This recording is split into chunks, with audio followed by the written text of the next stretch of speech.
चलिए शुरुआत करते हैं। तो आज हम लोग क्या सीखेंगे बोलिए? अमेरिकी स्वतंत्रता संग्राम। देखो, हम कितना बार ये बात बता चुके हैं कि कोई भी अध्याय चालू करने से पहले वो अध्याय का जो मतलब है, मतलब जो पाठ का क्या मतलब है, समझना आवश्यक है। और उसमें कौन कौन सी घटनाओं के बारे में जानकारी लेने हैं वो भी समरी के रूप में जानना जरूरी होता है। ठीक है, तो हम सबसे पहले समझेंगे कि अमेरिकी स्वतंत्रता संग्राम का क्या मतलब होता है। ठीक है, ये तो अमेरिकी से मतलब समझ में आ रहा है कि अमेरिका जो क्या है, ये एक देश है। ठीक है, स्वतंत्रता मतलब आज़ादी। ठीक है, संग्राम का मतलब एक प्रकार का आप युद्ध भी कह सकते हैं। ठीक है, एक विद्रोह भी आप कह सकते हैं इसे। ठीक है, जो किसी मुद्दा को लेकर, किसी बात को लेकर या किसी समस्या को लेकर, मतलब दो पक्षों के बीच में होता है या दो विचारों के बीच में होता है। ठीक है, तो अमेरिकी का मतलब क्या हुआ? देश, अमेरिका देश। स्वतंत्रता का मतलब आज़ादी, संग्राम, युद्ध। मतलब अमेरिकी स्वतंत्रता संग्राम का मतलब क्या है कि अमेरिका जो देश है, जो आज़ाद होने के लिए क्या कर रहा है, कहीं युद्ध कर रहा है। युद्ध किससे करेगा? जिसको गुलाम बनाया होगा। इस अध्याय में हम लोग क्या सीखेंगे कि अमेरिका जैसे आज विश्व का मतलब शक्तिशाली देश है, उसको भी कोई ना कोई क्या किया था, गुलाम बनाया था। ठीक है, और वह आज़ाद कैसे हुआ, उसकी एक कहानी है ये। फिर यहाँ एक प्रश्न बनता है कि हम लोग भारत के लोग हैं और यहाँ से अमेरिका बहुत दूरी है, वहाँ का कल्चर भी हम लोगों से अलग है, हम लोग का भी कल्चर अलग है, लेकिन आखिर क्या कारण है कि हम लोग इसे इतिहास में पढ़ रहे हैं? कुछ तो रीजन होगा। इतिहास में तो सब कुछ इस तरह से नहीं ना डाल दिया गया है। इसके पीछे कारण यह है कि अमेरिका में जो स्वतंत्रता संग्राम हुआ या आज़ादी पाने के लिए उन लोगों ने जिन तरीक़ों का प्रयोग किया, वह एक विश्व की दुर्लभ घटनाओं में से एक था, जो उनके तौर तरीके थे। ठीक है, इसलिए भारत के लोगों या पूरा विश्व के लोगों को भी जानना जरूरी है। साथ ही साथ बहुत ध्यान से बात सुनिएगा, क्योंकि ये सब जनरली सुनने का चीज़ होता है और उसे मनन करने का चीज़ होता है और समझने का होता है। साथ ही साथ ये पूरे विश्व को भी क्या किया, प्रभावित किया। और लोग अमेरिकी स्वतंत्रता संग्राम से क्या हुए, प्रभावित हुए। और उसके जो इतना सारा स्वतंत्रता सेनानी थे, उनके जो कर्तव्य, उनके जो कार्य करने की शैली थे, उन शैली को पूरे विश्व के जितने सारे क्रांतिकारी लोग हुए उसे अपनाने का भी प्रयास किए। तो चलिए शुरुआत करते हैं। हमेशा की भांति इस बार भी हम एक एक शब्दों को समझाने का प्रयास कर रहे हैं। एक और चीज़ मैं इस पर चर्चा करना चाहूँगा, आप लोग भी सुनिए कि आप लोग नोट्स कैसे बनाएं। नोट्स 9th क्लास में नोट्स जनरली काम ना के बराबर आता है इस तरह से, लेकिन जब आप एग्ज़ाम दीजिएगा तो अगर आप 2 पेज में इसे लिख लिए हो, मात्र 2 पेज में पूरा ये अमेरिकी स्वतंत्रता संग्राम, उसमें जो कीवर्ड होता है तो आपको मेंस लिखने में, मेंस आई मीन जो मुख्य परीक्षा होती है जिसमें ऑब्जेक्टिव टाइप का नहीं होता है, परीक्षा ऑब्जेक्टिव टाइप का नहीं होता है, जिसमें लॉन्ग क्वेश्चन लिखना होता है, वो आप बहुत आसानी से लिख सकते हैं। समझ में आ रहा है? जैसे भौगोलिक खोज में आप कीवर्ड लिख दीजिए कि बार्थोलोम्यू डियाज था का उत्मासा अंतरीफ है, एक दूसरे आप लिख लेंगे। फिर वास्को डी गामा 1498 में आया, इतना बात आप लिखेंगे, एक कॉपी में आप लिख के रख लेंगे। जब आप एग्जाम देने का टाइम एक झटका आप देखेंगे तो याद आ जाएगा भाई इतना इतना घटना हुआ था, पूरा आपको पढ़ना नहीं पड़ेगा। इस तरह से आपको नोट्स किससे लिखवाना है? मेरे से लिखवाना है। किससे लिखवाना है? अपने से लिखना है। किससे लिखना है? अपने से। एक मैं आपको मॉडल प्रस्तुत करूँगा, चलिए समझने का प्रयास करें। अगर मेरा कोई वीडियो देख रहा है तो क्या करेगा जी, अपने सामने किताब रखेगा। अभी कभी बाद में देखिएगा तो सामने किताब रखेंगे।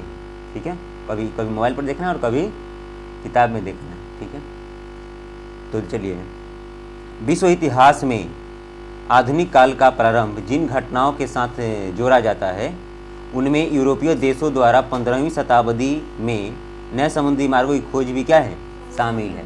जैसे माना जाता है कि आधुनिक काल का स्टार्ट कस्तूनतुनिया का पतन कब हुआ था? 1453 से माना जाता है।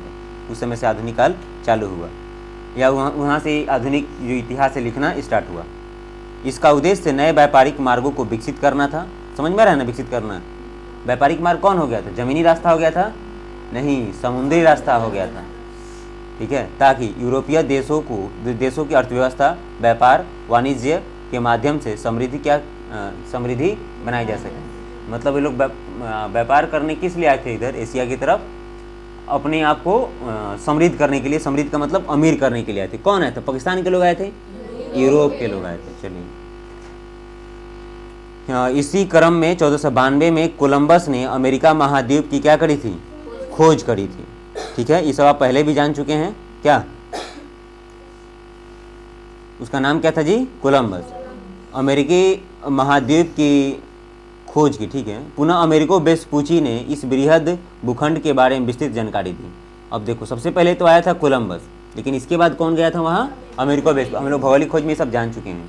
विस्तृत जानकारी देने का मतलब क्या हुआ, वहाँ का कल्चर वगैरह हो सकता है, वहाँ के मौसम की जानकारी हो सकती है। अगर आप किसी भी देश में जाना चाहते हैं, जैसे आप मान लो यहीं से राजस्थान चले गए, तो पहले वहाँ का राजस्थान के बारे में नहीं जानोगे, वहाँ का रात का मौसम कैसा होता है, सुबह का मौसम कैसा होता है, तो बहुत दिक्कत हो जाएगा।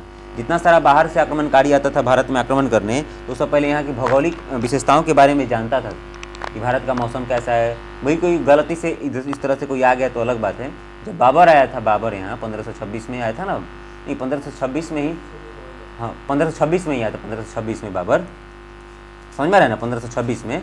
तो उसको यहाँ रहने का मन नहीं कर रहा था, यहाँ गर्मी से उब गया था, लेकिन एकाएक बारिश हो गया तो उसको यहाँ मन लग गया बाबर, समझ में आ रहा है ना, 1526 में ही आया था। ठीक है, तो कभी कभी भूगोल का भी जानकारी लेना बहुत आवश्यक होता है। तो अमेरिको वेस्पुची अमेरिका के बारे में ज़्यादा जानकारी दिया। कहाँ कहाँ के लोगों को, यूरोप के लोगों को। विस्तृत जानकारी आपको बुक में भी लिखा है। तो क्या हो गया, थोड़ा अमेरिका के बारे में जानना आसान हो। कहाँ के लोगों के लिए, और लोग जान कर क्या छोड़ दिए, खूब शोषण किए। ठीक है, धीरे धीरे यूरोपीय देशों ने इस क्षेत्र में उपनिवेश भी बसा ली। उपनिवेश क्या होता है जी, आगे बता रहे हैं। ठीक है, उत्तरी अमेरिका के मुख्य रूप से फ्रांस और इंग्लैंड में अपना वर्चस्व स्थापित कर दिया। देखो, उत्तरी अमेरिका में मुख्य रूप से कौन कौन था जी, फ्रांस और, अब देखो उपनिवेश क्या होता है जरा ध्यान दीजिएगा। उपनिवेश इंग्लिश में इसको कॉलोनी कहते हैं, कॉलोनी। ठीक है, जरा समझिए क्या होता है कि उपनिवेश वह क्षेत्र होता है, क्षेत्र का मतलब जगह, या जगह का मतलब कोई देश हो सकता है, कोई भूखंड हो सकता है जिसमें लोग रहता है, उसे उपनिवेश उस क्षेत्र को कहेंगे जहाँ किसी अन्य देश के लोग, ठीक है, आए, व्यापार करें और साथ ही साथ वहाँ की सत्ता भी क्या करें, अपने हाथों में ले लें। तो इस अवस्था को क्या कहते हैं, उपनिवेश। जैसे 1947 से पहले भारत क्या था, इंग्लैंड का क्या था जी, उपनिवेश था। वहाँ पर ये सब लूटने के लिए, उपनिवेश किस लिए बनाया जाता था, लूटने के लिए। व्यापार का मतलब यहाँ क्या है, लूटना। उस जमाने में व्यापार नहीं होता था, लूटा जाता था। लूटना मतलब समझ में रहे ना, व्यापार अगर आप किसी से व्यापारी कर रहे हो, आप किसी को दूध बेच रहे हो और सामने वाला कोई दूध खरीदे तो आपको भी लाभ होता है और उसको भी होता है। तो उससे व्यापार नहीं कर रहा था, इतना कर रहा था कि आप क्या हो जाएंगे, कंगाल हो जाएंगे, उस पर सब अमीर हो जाएंगे। तो इसको लूटना ही ना कहेंगे जी। तो इतना तो आप समझ गए ना, ठीक है।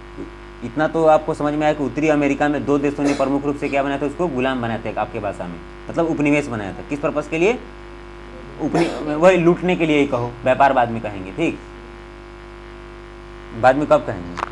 मतलब उपनिवेश बनाने का मतलब समझ रहा है ना, क्यों, क्योंकि बहुत ज़्यादा संसाधनों का क्या किया, सब दोहन किया और उसके बदले में बहुत कम कीमत वहाँ के लोगों को देना पड़ा। ठीक है, अब देखो लगभग उसी समय यूरोप में नए राजनीतिक विचारों का प्रतिपादन। नए राजनीतिक विचार का मतलब क्या हुआ, जैसे मान लो राजतंत्र था, लोकतंत्र पर बात होने लगी, या लोकतंत्र था तो राजतंत्र पर बात होने लगी। एक बात बताने आपको, ठीक है, भी हो रहा था। और अभी व्यक्ति की स्वतंत्रता, निरंकुश सत्ता का विरोध, निरंकुश सत्ता का विरोध, इसका मतलब बता रहा हूँ निरंकुश सत्ता क्या होता है। समानता और बंधुत्व जैसे विचारों के विचार लोगों के बीच, विशेषकर प्रबुद्ध वर्ग के बीच लोकप्रिय होते जा रहे थे। अब देखो विद्यार्थी, यहाँ अब तो स्वतंत्रता तो समझ में आ रहा है।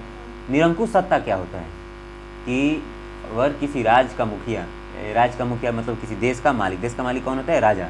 अगर कोई फैसला ले रहा है तो अपनी मनमाने तरीके से ले रहा है, उसमें जनता का कोई भलाई नहीं हो, तो उस प्रकार के सत्ता को हम क्या कहते हैं, निरंकुश सत्ता। बात समझ में आ रहा है ना, बोलिए।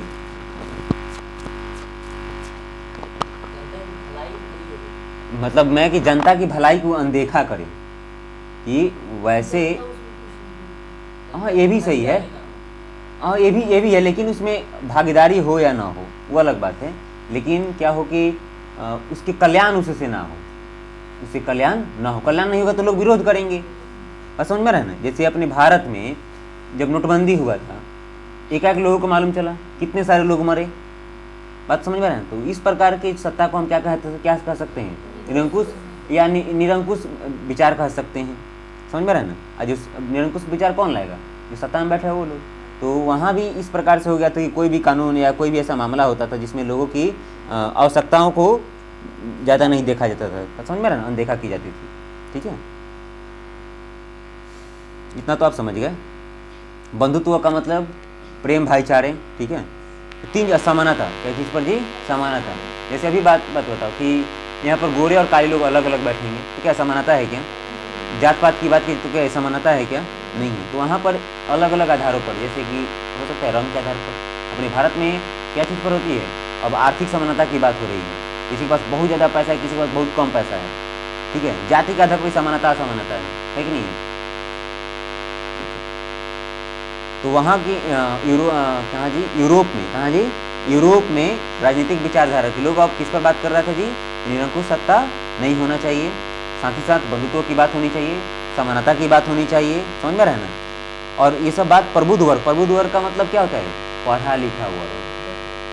बंधुत्व का मतलब मित्रत्वत व्यवहार। जैसे आप मान लो आपका रंग ये है, क्या बोलते हैं, आपका रंग श्वेत है, क्या है? श्वेत है, और आप काले लोगों को देखना नहीं चाह रहे हैं, इसको हम बंधुत्व नहीं कहेंगे। अगर आपका रंग श्वेत है, आप काले लोगों के साथ उठ बैठ रहे हैं, एकदम भाईचारा है, वो आपका मित्र है, आपसे वैवाहिक संबंध बना रहा है, ये सब बंधुत्व हो जाएगा, समझ में रहना।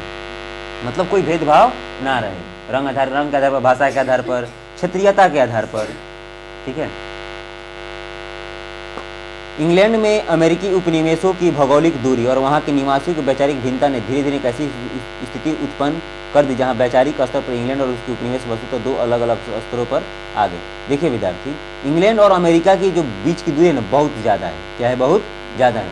अमेरिका के लोगों का अलग विचार है और इंग्लैंड के लोगों का अलग विचार था, जिसकी वजह से वहाँ पर क्या हो गया? दो अलग अलग विचारधाराएँ उत्पन्न हो गई। कहाँ?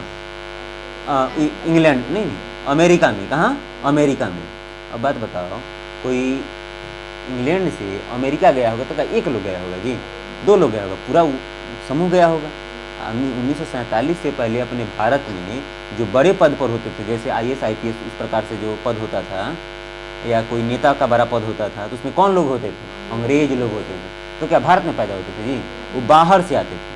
तो उन लोगों का भी अगर मान लो अलग विचारधारा चले, भारत के लोग अलग, उन लोगों के लिए अलग कानून हो, भारत के लोगों के लिए अलग कानून, तो भाई क्या होगा? मतभेद होगा कि नहीं होगा? लड़ाई झगड़ा होगा कि नहीं होगा? बिल्कुल होगा। अब होता भी था अपने भारत में। ठीक है, अमेरिका में वही हुआ। उस समय की बदलती हुई आर्थिक व्यवस्था ने भी इन दोनों के बीच मतभेदों को क्या कर दिया? बढ़ाया, और धीरे धीरे उपनिवेशवासी इंग्लैंड के वर्चस्व से मुक्त होने के लिए क्या हुए? अग्रसर हुए। अब देखिए, और इसी का परिणाम क्या आया? अमेरिकी स्वतंत्रता संग्राम। मतलब आप एक झटका में कहें कि अमेरिकी स्वतंत्रता संग्राम क्या है, तो आप कैसे बोलिएगा? आप क्या कहेंगे? आप कहेंगे कि 14वीं शताब्दी के आसपास यूरोप के लोग अमेरिका को क्या करें जी? मतलब उपनिवेश बना लिए, जिसमें अमेरिका और यूरोप के मध्य की यूरोप, अमेरिका और यूरोप के बीच की दूरी, भौगोलिक दूरी काफ़ी दूरी थी। क्या बोल सकते हो कि अमेरिका और इंग्लैंड के बीच की दूरी काफ़ी ज़्यादा थी। वहाँ सामाजिक और सांस्कृतिक क्या थी? भिन्नता थी, जिसके कारण अमेरिका के लोगों को लगने लगा कि हमारे ऊपर ये क्या हो रहा है कि कोई अन्य सभ्यता संस्कृति को थोपा जा रहा है, जिसके कारण अमेरिका के लोगों ने क्या किया? विद्रोह करना चालू किया। इसी का परिणाम क्या हुआ? अमेरिकी स्वतंत्रता संग्राम। जिस तरह से मैं बताया, कोई जरूरी नहीं है कि आप इसी तरह से बोल सकते हैं। हो सकता है कि मेरे से भी अच्छे शब्दों का प्रयोग करके लिख सकते हैं, जो आपको आपके शब्दों को पढ़कर कोई मोहित हो जाए। नहीं कि गूगल में चले जाएँ, उसमें चले जाए, उसमें चले जाए, आप खुद अपना दिमाग लगा सकते हैं। हो सकता है कि मैं दूसरा बार बोलूँ तो और इससे अच्छा बोलूँ, हो सकता है तीसरा बार बोलूँ तो और इससे खराब ही बोल दूँ।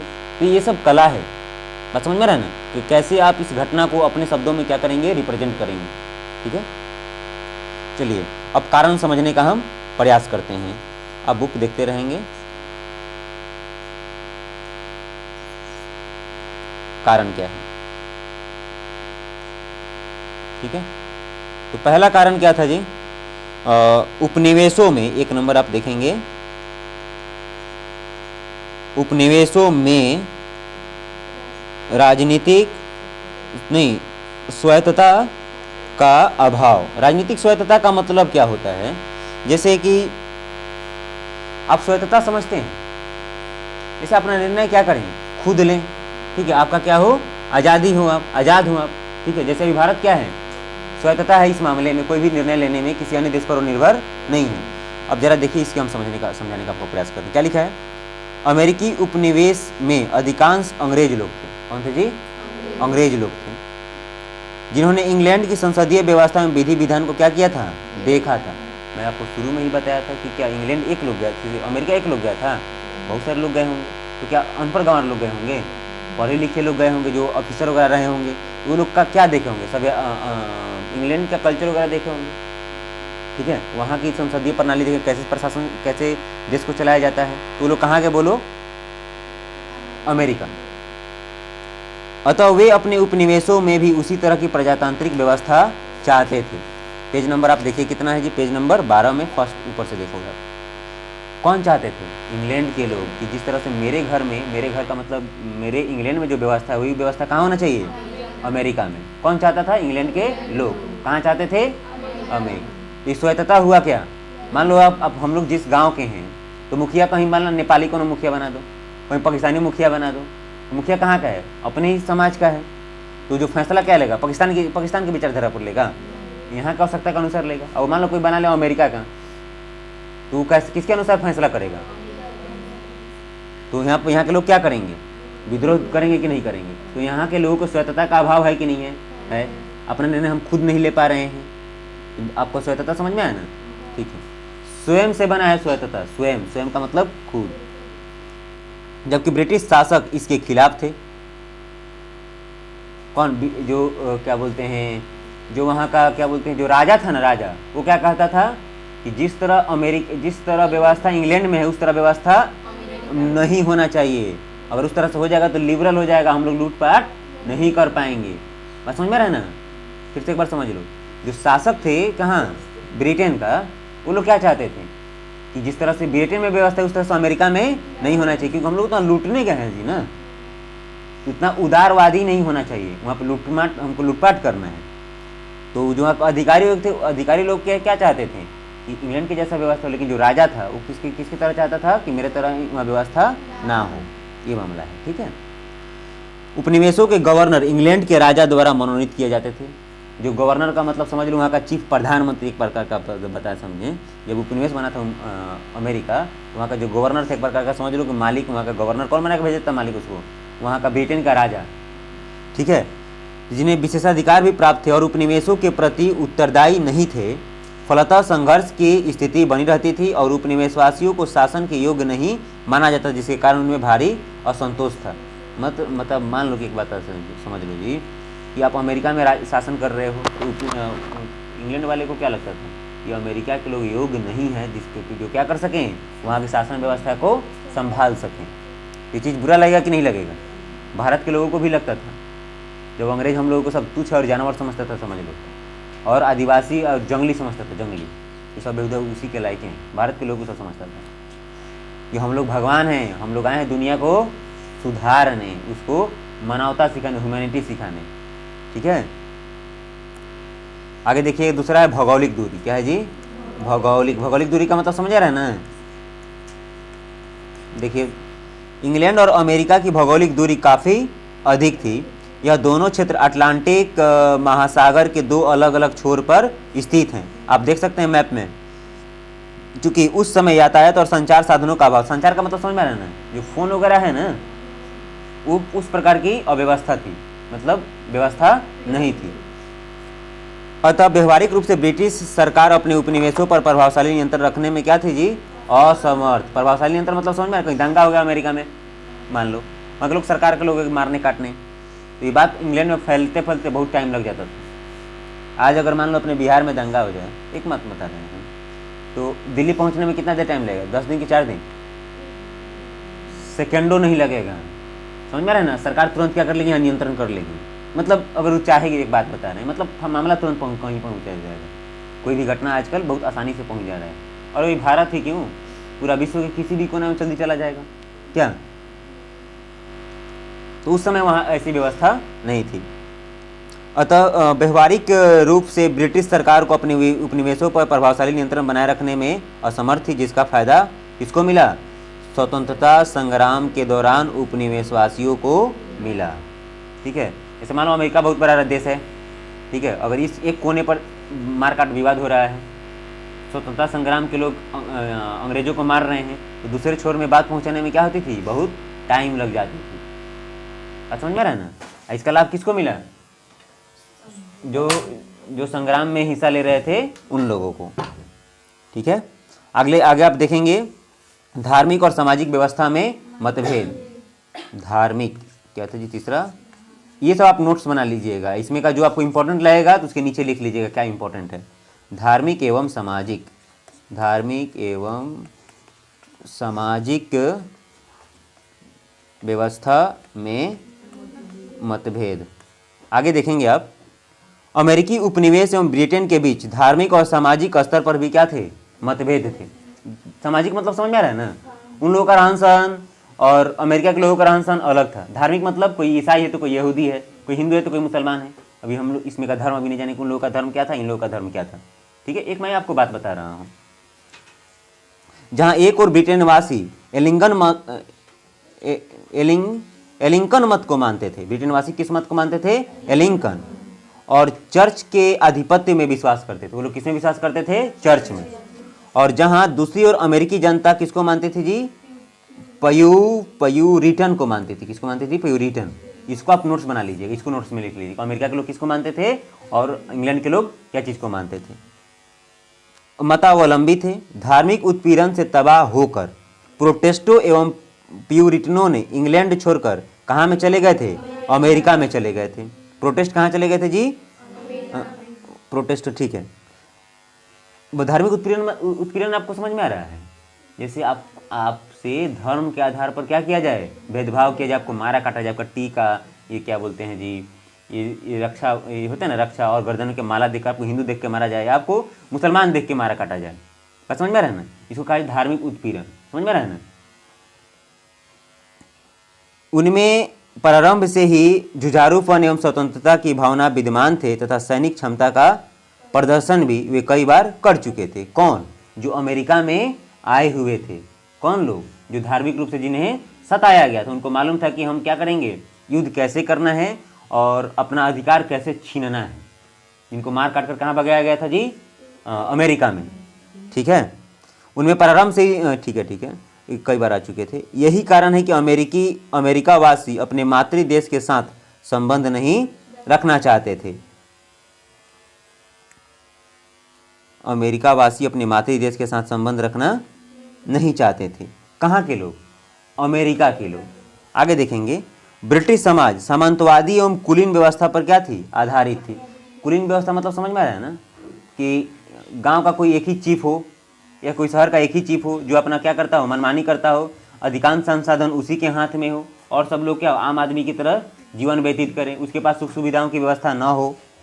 ठीक है, जबकि अमेरिकी स्वतंत्रता संग्राम समता मूलक था। कैसा था जी, समता मूलक, मतलब सबको बराबरी का अधिकार देता था। साथ ही साथ प्रजातांत्रिक व्यवस्था पर आधारित था। प्रजातांत्रिक का मतलब क्या हुआ, लोकतंत्र, मतलब लोगों के द्वारा शासक वगैरह चुने जाते या लोगों के द्वारा शासन किया जाता था। कहाँ, अमेरिका में।